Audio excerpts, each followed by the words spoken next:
Produced by the Sound of Knowledge Incorporated.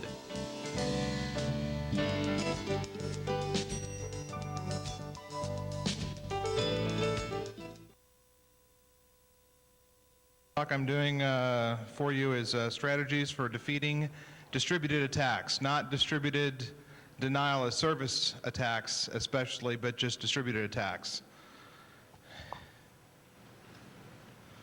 Who I am, I go by the name Simple Nomad. I also go by the name Mark Lovelace. I have the nmrc.org website. NMRC is a kind of a made-up thing that was created kind of as a joke about, I don't know, 5-6 years ago. There's actually a fairly large number of people that are involved in it. Originally, it was going to be a combination of hackers, artists, and a number of other things. The whole art end of it hasn't taken off yet, which is kind of a sad thing, but that's another topic. I reported some security vulnerabilities to BindView over their HackerShield product, and lo and behold, a few months later, I was a senior security analyst for BindView's Razor team, which is kind of nice. BindView is, I like working there because they are not afraid to go ahead and hire hackers. That's kind of a cool thing. In this presentation, I just want to cover a few basics for you. I'm going to assume everyone knows what IP is and that you understand addressing, because I don't want to have to go through a whole bunch of wasted slides on something most of you probably know. And I hope that you understand some basic system administration. You don't necessarily need to know how to administer a server or a network down at the detail level, but just to have at least some kind of an idea what a system administrator kind of goes through day to day. And if you don't know who the system administrator is, it's usually the person cowering in the corner, holding a blanket up next to their chin saying, "I see dumb people all the time." So, all right, that's my only joke, and so now you all can leave. That's the only funny thing I had to say. As far as the tools, I do mention some in here. Most of the tools I'm mentioning have probably already been referred to with their URLs in other presentations, or you probably should know how to use a search engine to get to them. I think I do put in some stuff at the end of the printed presentation for you there. I'm assuming you understand basic usage on everything. A note on terminology. I did try to go through and clean this thing up. I changed all the references to attacker in here as opposed to hacker or white hat or gray hat or black hat or script kiddie or whatever that you want to call that stuff. I just refer to all that. I don't refer to all that stuff, okay? Just attacker, and we'll go with that. And if you need to make mental adjustments in your mind to think bad, evil person, then you can go ahead and do that with your own mental facilities, silently. And I'm going to be mainly taking kind of a network point of view. A lot of the stuff's going to be theory, or at least I thought it was going to be theory until I had a couple of side conversations earlier this morning as I explained what I was going to be talking about, and I've had a couple people say, "Oh, I've been working on a tool just like that, just for fun. I didn't know what to do with it." And so some of this stuff is actually becoming more of a reality. I'll mention some host-based stuff, but I'm not going to dwell on it very much. Some of the concepts, these were originally developed as NMRC projects in 1999, and the stuff was first really addressed in public last October in SANS, and some of the concepts originally that had come up with as far as distributed attacks and some of the models go started turning up in the distributed denial of service stuff, and I didn't even catch it myself until someone that saw the October thing said, "Hey, it looks like someone saw your presentation and started implementing things," and that was kind of odd, but it does happen. I want to talk a little bit first off about, I wanted to say one thing. There's in the presentation, in the printed presentation, there's I need to make sure that I point these out to you. There's the two money slides, okay? They're in your printed thing, and I'll let you know when we get to those. There's two of them. There's and they're the ones that actually, we talk about some things that aren't common, and when we get to those, I'll point those out. And then there's a third slide that's not in your presentation, which I'll talk about at the very end, which has to do with some surprises and stuff that came up, because we have a lead time on these presentations when we turn them in so they can get printed. Anyway, attack recognition basics. Now, I'm going to forget about, if I'm using terms wrong. This is just for the basis of this presentation. Pattern recognition, okay? This can be when you're looking at an attack, you're looking for a byte sequence in RAM, perhaps. You're looking at the inside of a packet while it's moving across the network. Another example, seeing a number of connections that occur against a server within a set time frame. And for the most part, pattern recognition is considered real time. You see the thing, you see the event happen, and then you immediately report upon it. Effect recognition, this is to where you see the results of an attack usually, and such as you see your server's been restarted, you're getting high CPU and you don't know why. Another good clue is that you've got system binaries that have been altered. And all of a sudden you run tripwire or MD5 against stuff at night and say, ooh, we had something happen overnight, that kind of thing. These are usually considered non-real time. These are the after effects of an attack. Now, the problem that you have when you're doing attack recognition is that you have the biggest one, I think, is blended pattern and effect attacks. And the blended ones, a lot of times, a good example is denial of service, where essentially the pattern is the effect. You're using up all the bandwidth. And if you're doing spoofing, then that all of a sudden creates something that's a little bit harder for you to have to deal with. I mean, sure, you can go ahead and block that, and then it can just reappear from another spot. So that's kind of a tough one to deal with. Sniffing attacks are extremely difficult to deal with because unless you have access to that box, or unless you've actually used anti-sniff and done some type of baseline timestamp against that, then it's going to be kind of hard to tell. Now, if you're trying to do that against equipment you don't own, it's even more difficult. So a sniffing attack that's occurring outside your network, say on the perimeter, is extremely hard to deal with there. The other thing that's a little bit of a difficulty to deal with is the decoys and the false identification of the true attack source. I probably should put the word true in there. I mean, you couple in there, you got things where you got decoys. You can have what I call throwaway hosts, where I've compromised, say, 5 or 10 hosts, and I don't care if you find out that I am attacking from that box. I'm just trying something. Maybe I want to try and attack twice from that box. If it works the first time, fine. If it doesn't work the second time, maybe you've got some kind of IDS that's now going ahead and blocking that behavior, and I don't care about that host. I'm going to throw it away. And if that box is some compromised system somewhere, you may go back and trace back and find that box, only to find out that it's been completely owned and the true owners of this box are in question, if you know what I mean.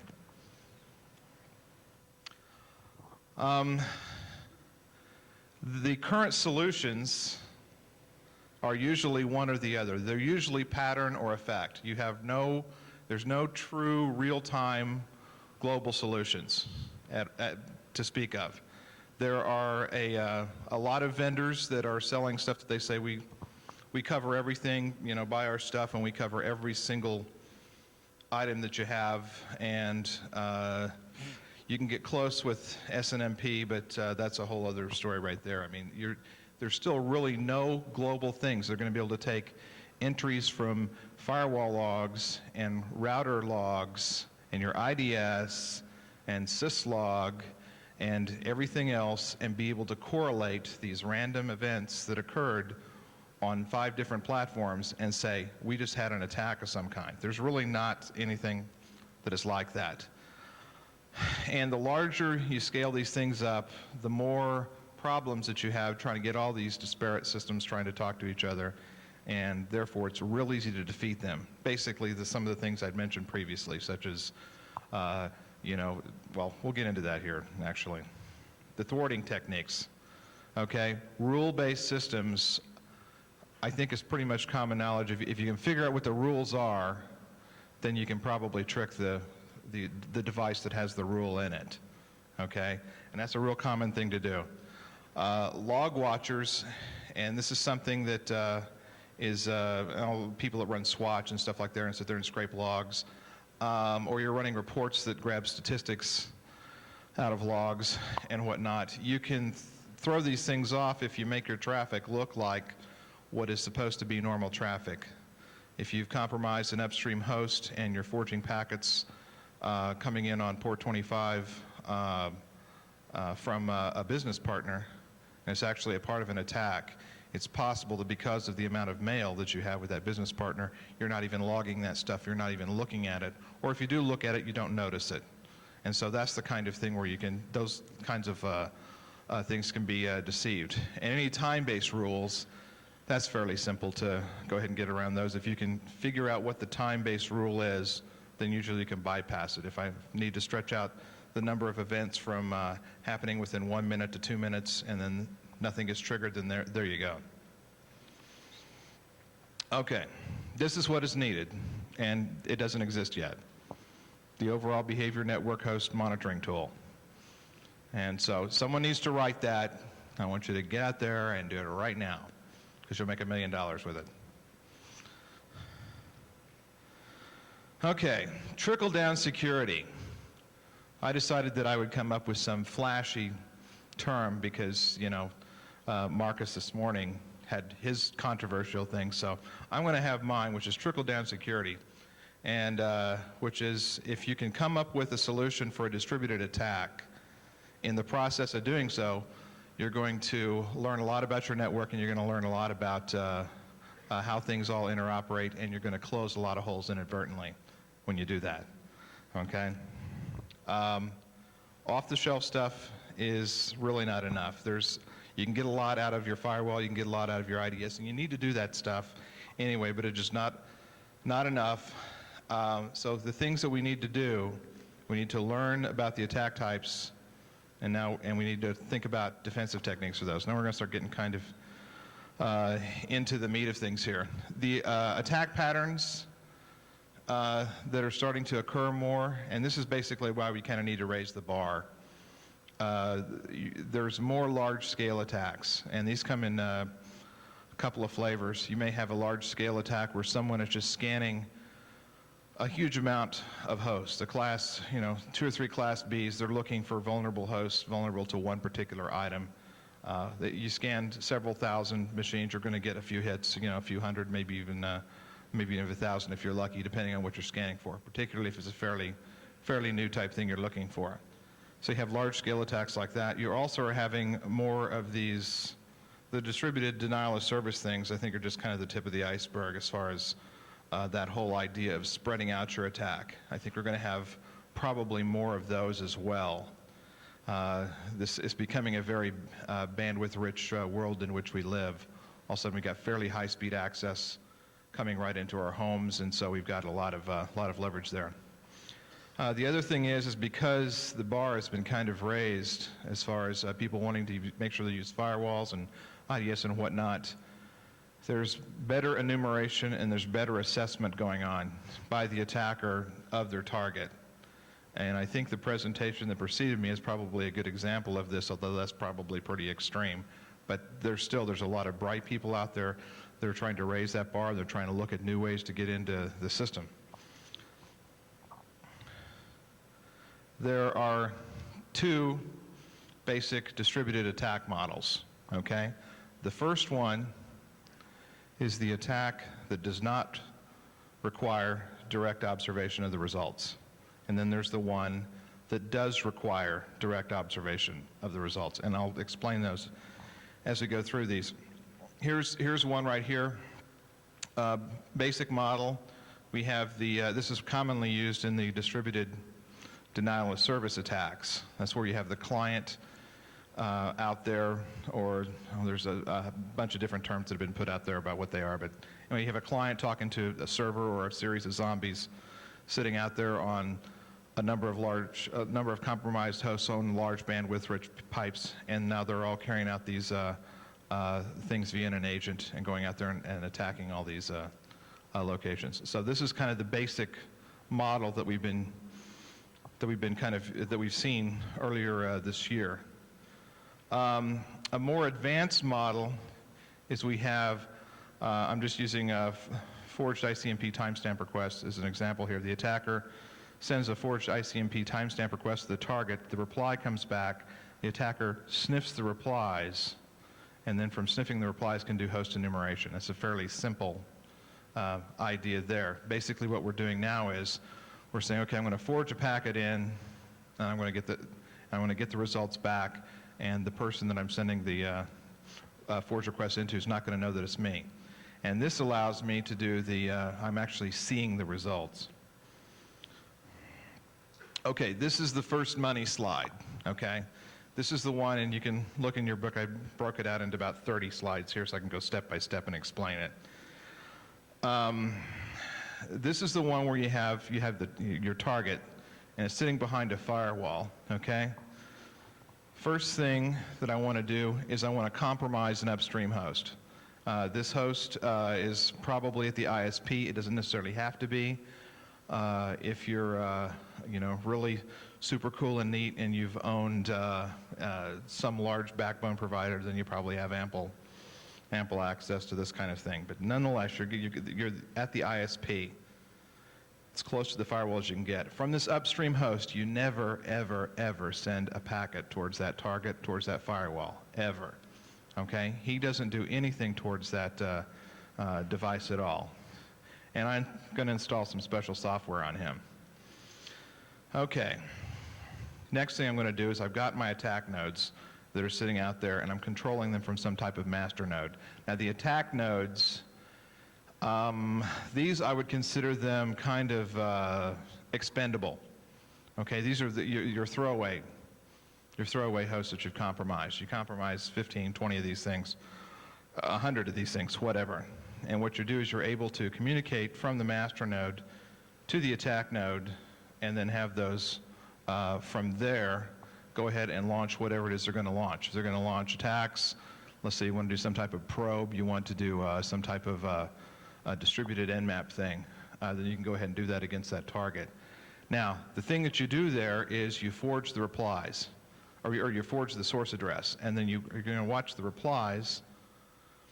The replies are going to come back. Now, the source addresses that you're going to use, you're going to be looking at things like trusted business partners would be a good one.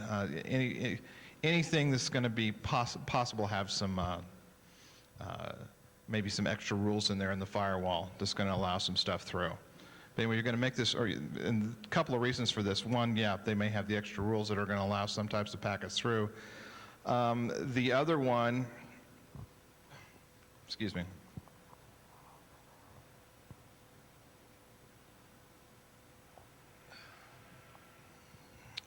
Okay. All right, where were we? Okay, we're getting the replies back. We may have rules that are going to go ahead and allow that kind of traffic through. There also may be some type of VPN stuff that we've got in place here. There's other elements of trust that may exist between that. Certainly, any kind of stuff coming from that trusted business partner or whatever, that's probably going to be ignored in logs. So you want to make sure that we use those IP addresses or whatever. Or you could make it, if you wanted to be malicious, you could make it the target's business enemy or whatever. But anyway, we sit there at the upstream host, and what we do is we sniff the replies as they come by.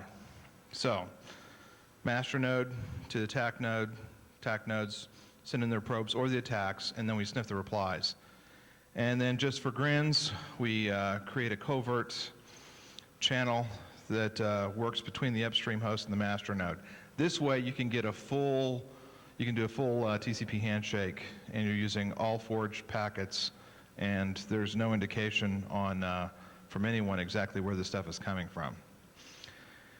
And to kind of make this even more insidious, the way I would be communicating with the master node, from the master node to the attack node, is when I'm sending my packets to one of the attack nodes, I'm not necessarily sending the packet directly to the attack node. Maybe I'm sending it to that same segment, and that attack node is sniffing. Or maybe I'm sending it to somewhere past that attack node, and then it's just sniffing and it's picking that up. There's all kinds of things you can do with that. You know, you send in, you know, an ICMP echo request with a certain kind of one-way key, and it says, okay, I'm going to, the very next packet, I'm going to go ahead and pick that up, and that's the one I'm going to look at the data in it. So you can create all kinds of fun stuff using that. And that's probably the way I'm going to communicate with my upstream host back to my master node, is I'm not going to send directly to the master node. I'm going to send somewhere in that direction to where he can pick it up sniffing. So you basically try to hide everything. That's what you're trying to do. Anyway, well, that's one of the money slides. We'll get to the other one, which actually talks about how to detect some of this kind of stuff. So we talked about the models a little bit. Some things I wanted to point out, I think these have probably been covered a little bit in some of the other sessions, but I wanted to go ahead and kind of touch on them again. ICMP, there's some fun things you can do with that. Of course, the sweeping the network with echo is one to tell if you've got hosts actually up.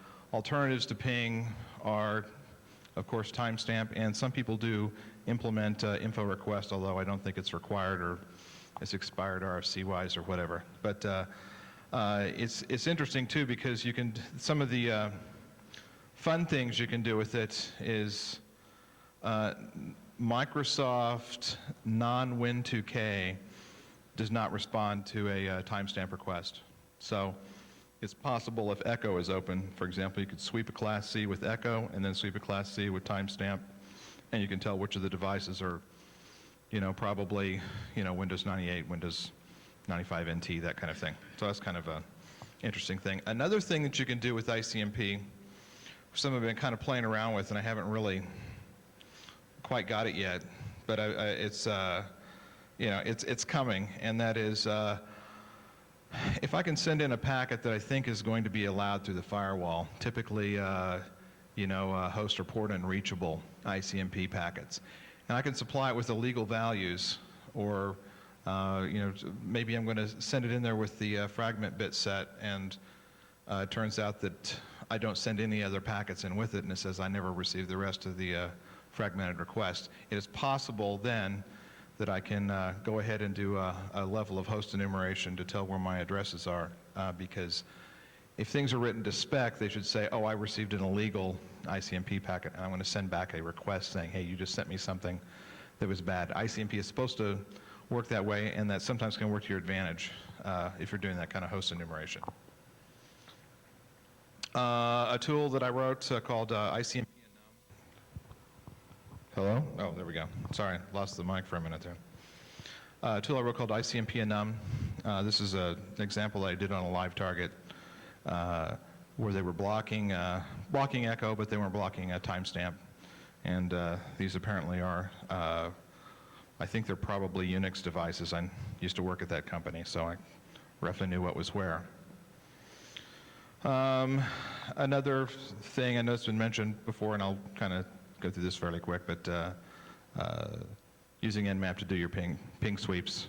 The port scanning stuff, when you couple that with what you've learned with the ICMP, that's kind of a fun thing. Of course, the TCP fingerprinting that goes on. There's some things that are kind of included with Nmap that are kind of fun. As you know, it uses a libpcap. And that means that when you're doing certain types of scans, you're going into promiscuous mode, which means that if I'm on a class C, I can just simply do all decoys, and I don't give my real IP address, and I sit there and just sniff the replies back. I give it, you know, I basically tell it, okay, well, actually, my source address is, you know, a guy down the hall. He's on my same segment. Looks like he's the one doing all the scanning. I still get all the replies. So it's got some neat features in there like that. And I think because of that, it would probably be fairly easy to go ahead and extend it. Go ahead and extend it so that maybe it's just in a listen mode, and you put that on your upstream host or whatever. Other probes and stuff that can be done. Looking for security devices, typically what you're looking for is some type of IDS or some type of particularly inactive one where you try an attack and then it shuts off your IP address either for a short amount of time or for a long amount of time. And that's where the whole idea behind using the throwaway hosts come into play if you're doing it that way. If you're doing the full distributed attack from that one slide, you can certainly see how the results are working as you try these various attacks using different IP addresses. And of course, using some of the stuff that Loft had come up with the anti-sniff stuff. I mean, this obviously can be used against your site if someone is fairly clever and persistent with it. So that would be another thing to try to detect promiscuous devices on your network. Network mapping is really important if you're using these type of distributed attacks. So it's really important to determine the network layout. Traceroute is a really good tool for doing some of this work because you need to know roughly what is sitting where. And of course, a firewalk is which I should have had in here, but I mean, is another good tool for doing that, particularly when you're trying to determine stuff right behind the firewall. This is an example, this network mapping example, just to show you the kind of things that you would do kind of before you set up one of these distributed attack models. This was against a live target, and from what I understand,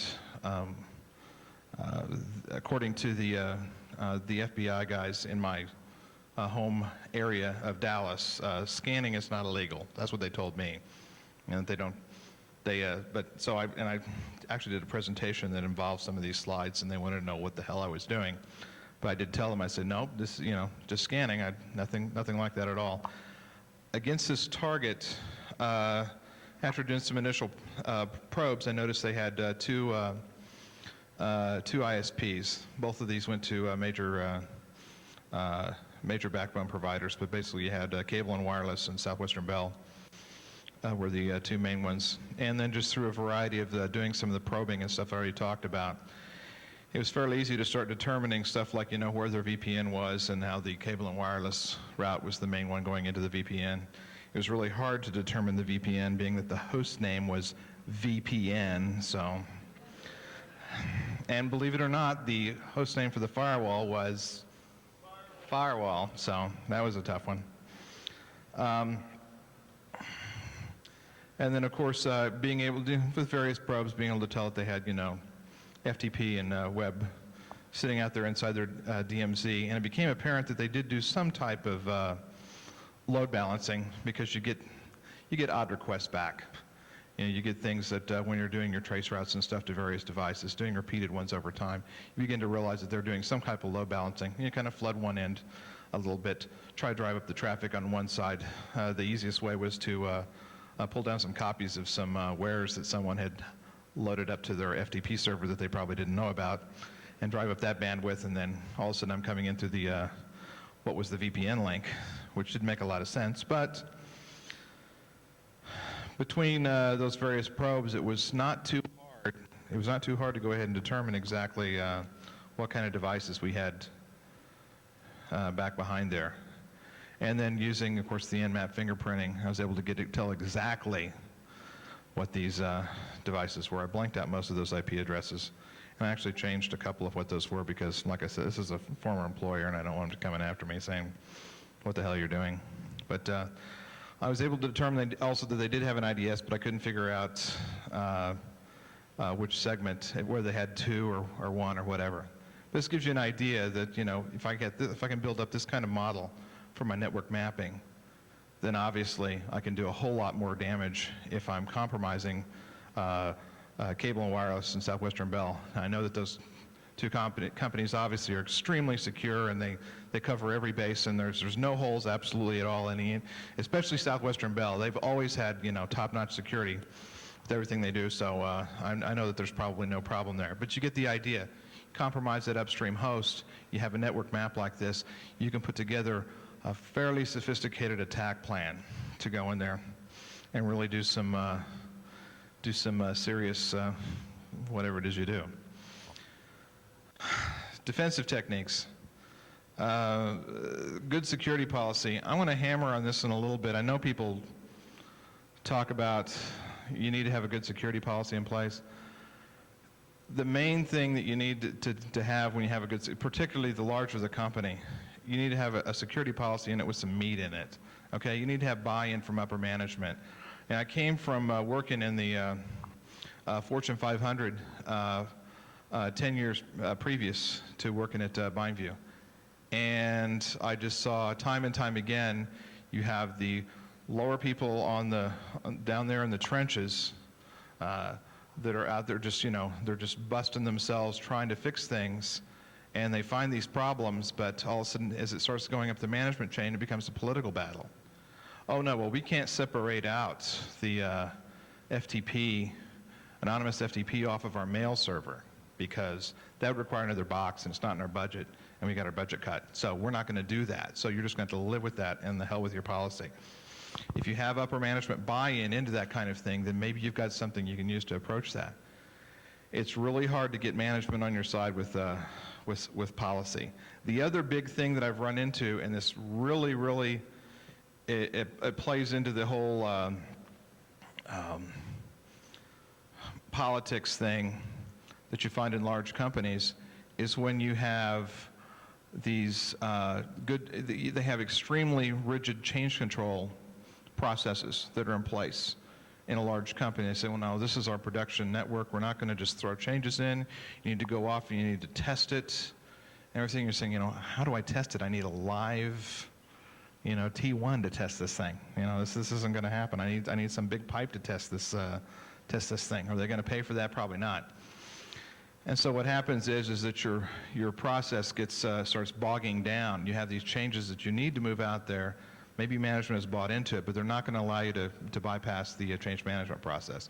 So part of the security policy, you need to make sure that the change management part of it that may be going on in your companies are actually take that into consideration, especially for those systems that are attached to public networks, such as the internet. Split DNS. Make sure that all your public systems, that their host names are, that you're storing that in one DNS server, and you stick that out in your DMZ with all the other public boxes. Okay? You do not need to have just one DNS server or multiple DNS servers for your whole company that have not only the external but all your internal stuff. The particular company that I'd done the scan on, they did not split their DNS, and once again, this was a political decision that they had made. It was a big thing. Oh, we're not going to waste another box out there, and because our standard is to only put these huge boxes into the DMZ, and they weren't going to waste one on just this. And so you were able to, and they didn't block zone dumps, and so you're able to basically get a map of their entire internal network. So you need to make sure this is very important. This takes care of a lot of problems, and I would say that you have the separate DNS just for the internal stuff, and that's what it uses. Okay, it's just for that and that only. The other thing is drop and reject packets with a TTL of 1 or 0. That's fairly important. Okay, real common probe technique. My firewall at home, I've been actually getting hit with that a lot halfway lately. So. More defensive techniques, of course, minimal ports open. Granted, it only takes one port to send the attack through, but you've got the idea there. Just minimal ports open, okay? Stateful inspection firewalls. Of course, the previous presentation may throw some monkey wrench into that whole firewall thing to begin with, but you still get the idea there. You really need to be doing something just besides looking at am I just allowing this IP address in or not? It needs to say, is this actually a part of an existing conversation? If it's not, then I'm not going to let this packet through. That really needs to be stressed. Having here modified kernels, IDSs to look for fingerprint packets. There are a lot of the fingerprinting type stuff. It puts out a specific signature, both Nmap and case, so that's fairly easy to spot that pattern. So any type of IDS you have that you're able to put stuff in there, I would go ahead and do that. The modified kernels, the easiest one is like Linux, where you can go in and you can say, okay, is this in a If I got a packet coming in a connect state, it's a SYN packet, for example, all right? Fine, I'm going to go ahead and allow my normal firewalling or whatever, go ahead and handle that type of packet. But if I'm getting something and it's not a part of an existing connection, I just need to drop the packet, okay, or reject the packet or whatever. You just shouldn't, I don't know how many, I think pretty much everything is set up to where if it's got an open port and you hit it with a packet that's not the proper one that starts off a connection, it shouldn't have any business actually sending back any kind of a reply, or at least the reply should send back is no. I'm not going to give you any information. And for some reason, that is not the norm, and it should be. Even though I mentioned this, you really need to probably limit ICMP inbound to host and destination unreachable, source quench if applicable, or you think it's going to buy you something. But I would limit that as much as possible. I would also limit outbound ICMP. I mean, do you really need to have, you're in a large company, 50,000 users, do you really need to have every one of them to have the ability to ping Yahoo, okay? For the most part, they put the address in their browser and it doesn't work, then they call you anyway. I mean, so what difference does it make? You know, go ahead and block this stuff. You know, allow it from only certain addresses, perhaps. Maybe the people that actually work on the network, for example. Let those people be able to do it. Maybe here's the to-do for someone out there, write some type of ICMP proxy, you know, that authenticates you so you can do that. I don't know. Something to try. DMZ server recommendations I have here. Of course, split services between servers.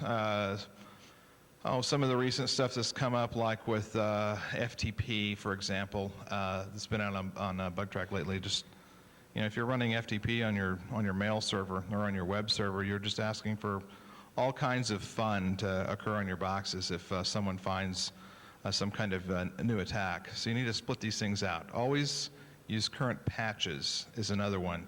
And this is a really, really important thing. I can cite you example after example of a vendor silently rolling in security patches.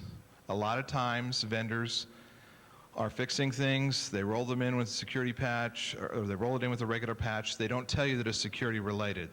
They just say this is, you know, this is a fix, this fixes some issues that we've had, and boom, and it actually fixes. Now, maybe they did it accidentally, okay? Whatever. But for whatever reason, a lot of times security stuff gets rolled into there. All the major vendors have done that.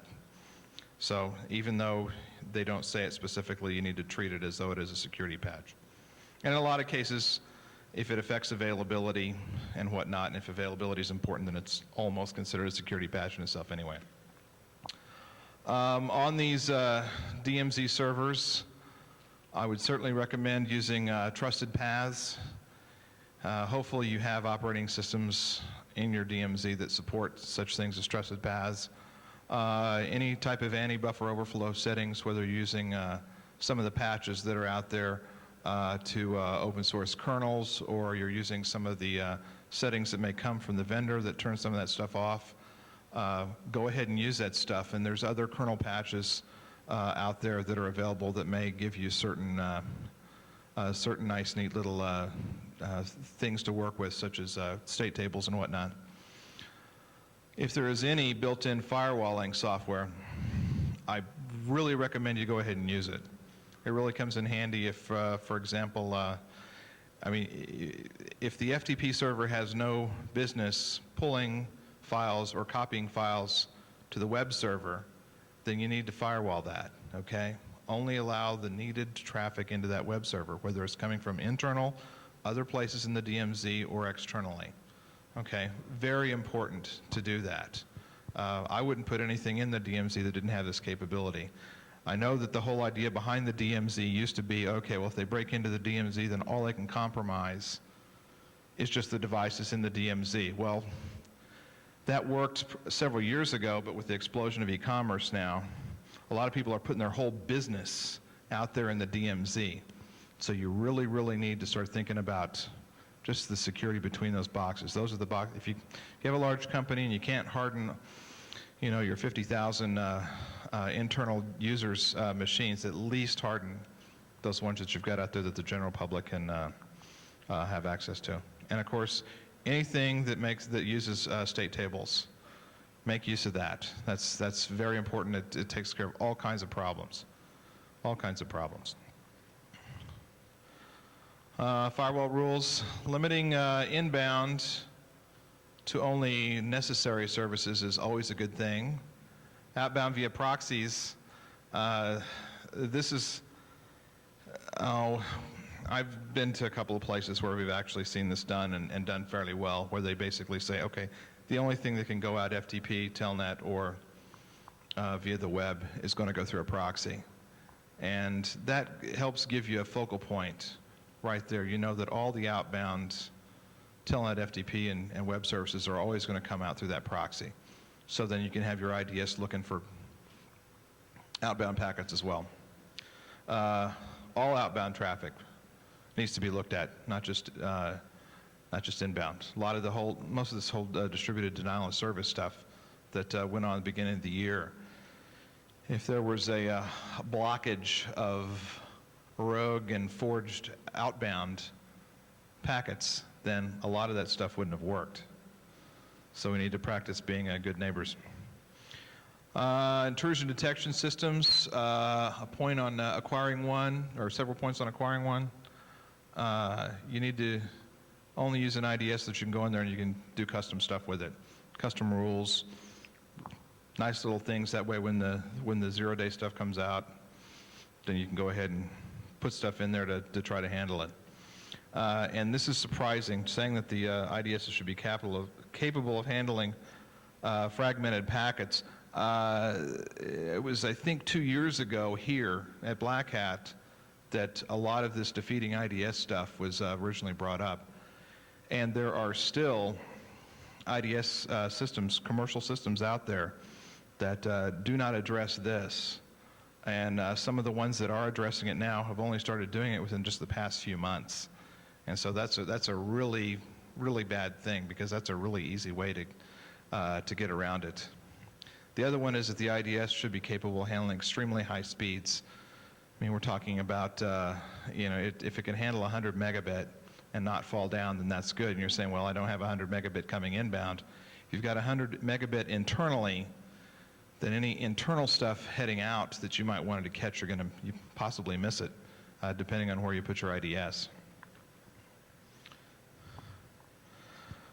Okay, spoofed packet defenses. This is the second money slide. Okay. The hardest thing is saying, okay, is this packet forged or is this packet not forged? And this is a technique that you can do. Basically, you get in your packet, it's your suspected spoofed packet. Is this a spoofed packet or not? I want to be able to figure this out. Okay, I look at the TTL.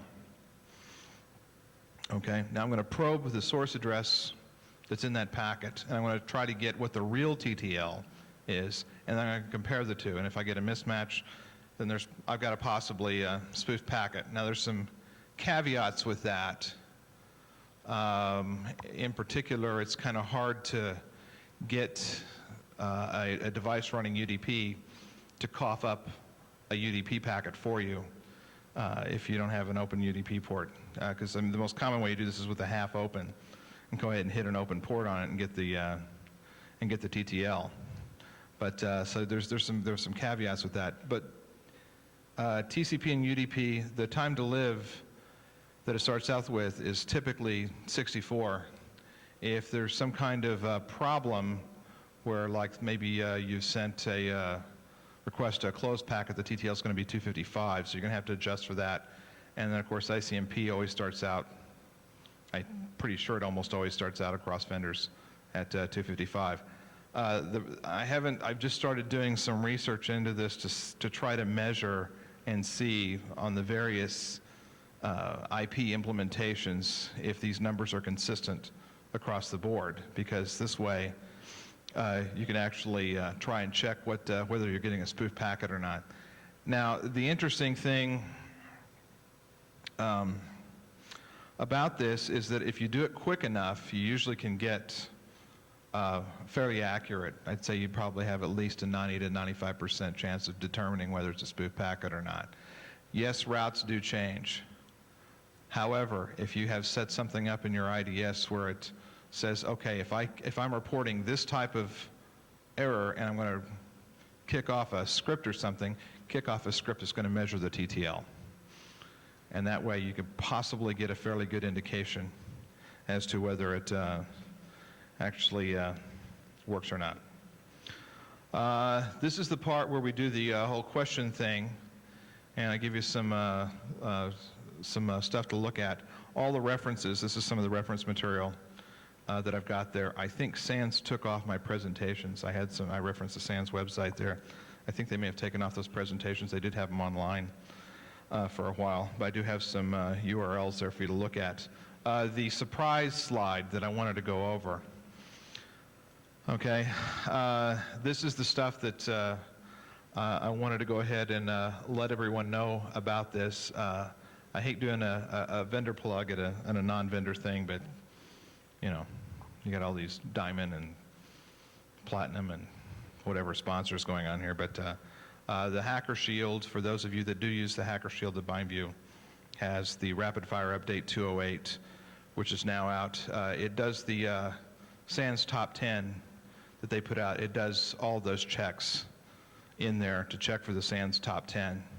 And it includes an extremely comprehensive CGI scanner that us and the Razor team worked pretty hard to put together the database on that. And go to BindView's website for information on that. Okay, that's the commercial thing. Now the free stuff, okay? Free things that you can download. Vlad the Scanner, okay? And this is freeware, it's open source. It was written by all the members of the Razor team. They all contributed various pieces of code, so it's half in Perl, half in C. It's a goofy hybrid thing there. All it does is check the top 10 security lists. And even though it's freeware, to make it worth your money, we made sure that the CGI stuff that's in there is the same CGI checks that the HackerShield thing does. And so that's a pretty cool thing. And it also includes, because one of the things on the SANS top 10 list was default users and passwords, or known users and passwords, or extremely simple or weak passwords. And so there's a kind of a protocol scanner that's built into Vlad, which does, it does Telnet, FTP, SSH, SMB, our login. I know there's like 6 or 7 of them that it does. I can't remember them off the top of my head. We just put it out yesterday. So it's like you got your 1 day. It's not 0 day. It was 0 day yesterday. But it's 1 day. And then the other freebie piece of software that I just finished up yesterday morning was DSpoof, which does that time to live thing. So you can, and it's a command line that works on Unix. So what you can do is, hopefully, if you've got something that's sitting there scraping logs like Swatch or something, or maybe your IDS or firewall will go ahead and run a command line thing. If it hits a certain event, you go ahead and run DSpoof. And DSpoof, interestingly enough, actually does IP spoofing. So you can tailor your packet to attempt to match up the type of thing that it came in. That way, if you need to get through a state table somewhere to try to determine what a TTL is, then you've got a way to do that. I'm going to be improving the DSpoof thing as we go along. There are also, I think BindView is also, you need to hit the booth they have out there, because they're giving away some, I think it's evaluation, 30-day evaluation licenses for HackerShield. That way, if you want to go ahead and be able to run that thing, they can go ahead and get you set up with that. That's pretty much what I have. Do we have, let's see how much time we got. Oh, we finished up in plenty of time. If there's any questions that anyone has, if you just yell or raise your hand, and I'll try to repeat the question. Yeah, right there.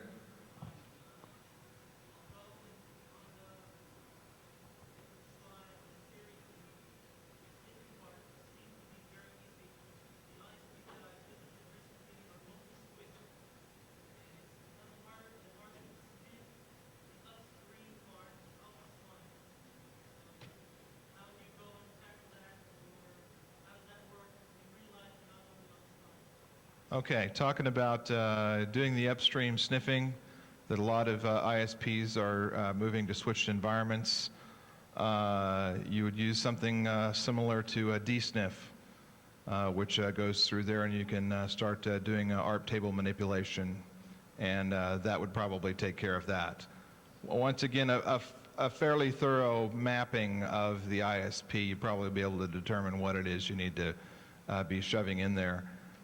So you can even actually try to limit it or whatever, so you don't like over ARP or whatever and make yourself known. But that would be how I would do that, to kind of to get around that. Yeah, right there.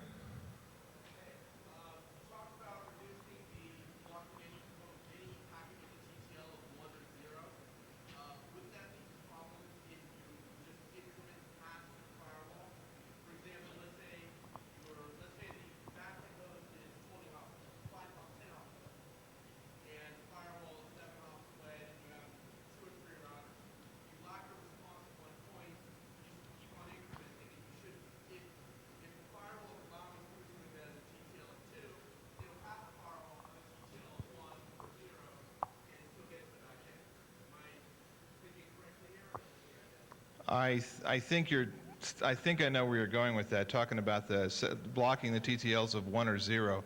If you've got something at your firewall, or at that spot that's doing some type of proxy or doing NAT or something like that, you and someone correct me if I'm wrong on this, you should be getting a fresh new set of TTLs and stuff like that that are going in. And also, for the most part, I mean, the TTLs are set up pretty high to begin with, and if Mike Schiffman was around, he could probably talk to it more in detail. But because particularly, I was thinking, you know, the firewall tool, which is that he wrote, is one of the reasons why you want to block that at that level. But no, it really hasn't. I really haven't run into any problems doing it. I've done it at several places and really haven't had any problems whatsoever. The only thing I ended up blocking was those types of probes. Another question, yes.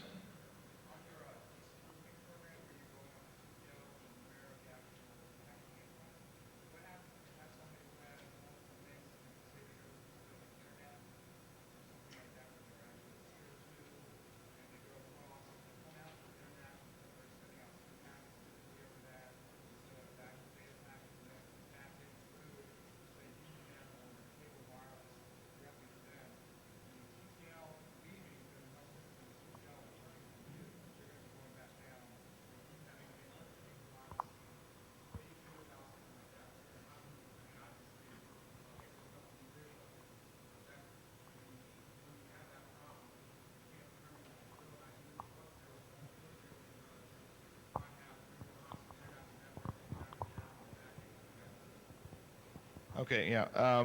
Basically, what was comment there was, as far as the despoofing thing, as far as the TTLs go, if you're coming in through one spot, and then your packets are going out through another link, which is actually fairly typical, or it may take another link because of load balancing or traffic type stuff. No, there's really not a lot you can do in that, and your TTLs are going to be off.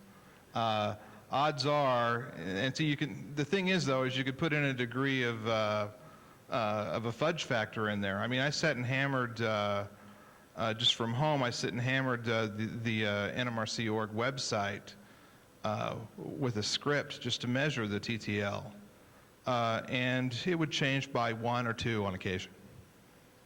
And that was just because it was taking a different route from where I was running the script, where it would take a slightly different route. But for the most part, it would be usually within 1 or 2. And I would imagine that for the most part, in those load balanced environments, you're usually not going to have much more than a discrepancy of 1 or 2 hops to begin with.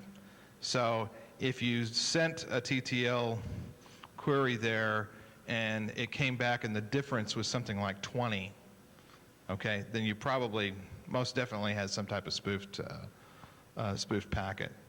And yes, it is possible, and I put this in the README that comes with dspoof, that there's some ways that it's not 100% foolproof, not by any means.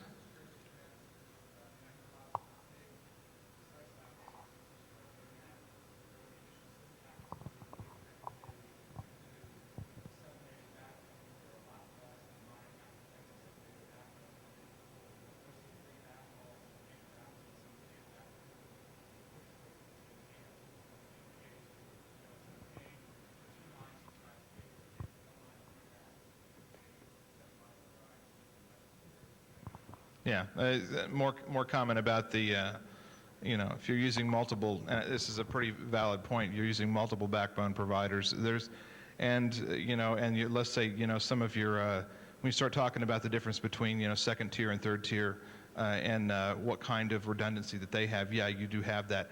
The thing that I've found so far, and this is extremely unscientific, is that sometimes you'll find that a particular router or a particular device will kind of get the hots for a single path.